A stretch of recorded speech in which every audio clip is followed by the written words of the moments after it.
हम अक्सर सुनते हैं जब किसी से मिलते हैं, जहाँ तक मुझे याद है मैं आपसे पहले भी मिल चुकी हूँ, या फिर जहाँ तक मुझे याद है लास्ट फ्राइडे हमने पिज़्ज़ा खाया था, या फिर जहाँ तक मुझे याद है वो शर्मा फैमिली यहीं रहती थी ना। So these kind of phrases when we use in Hindi, जहाँ तक मुझे याद है, लेकिन when we translate it in English, what should we say or what do we say? We usually say as far as I remember, but it is so repetitive and boring.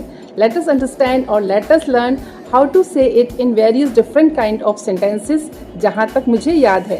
Here are different versions. First one is as far as I recollect. Second one, as far as I remember. Third one, unless I'm mistaken. Fourth one, as far as I can recollect.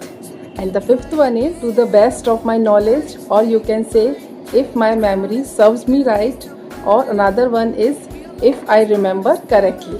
Now using these phrases in sentences, first one is as far as I recall the meeting was scheduled on Tuesday.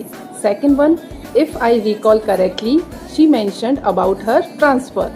Third one, if I'm not mistaken, we ate pizza last Friday. Another one we can say, if I remember correctly, the book had a blue cover. More sentences are here. First one is, to the best of my knowledge, he said he would be late. Or, if my memory serves me right, that day was very pleasant when we met. Another one is, as far as I can recollect, we have met before. Or, unless I have mistaken, you are my sister's classmate. So you can see how many ways we can say this, जहाँ तक मुझे याद है.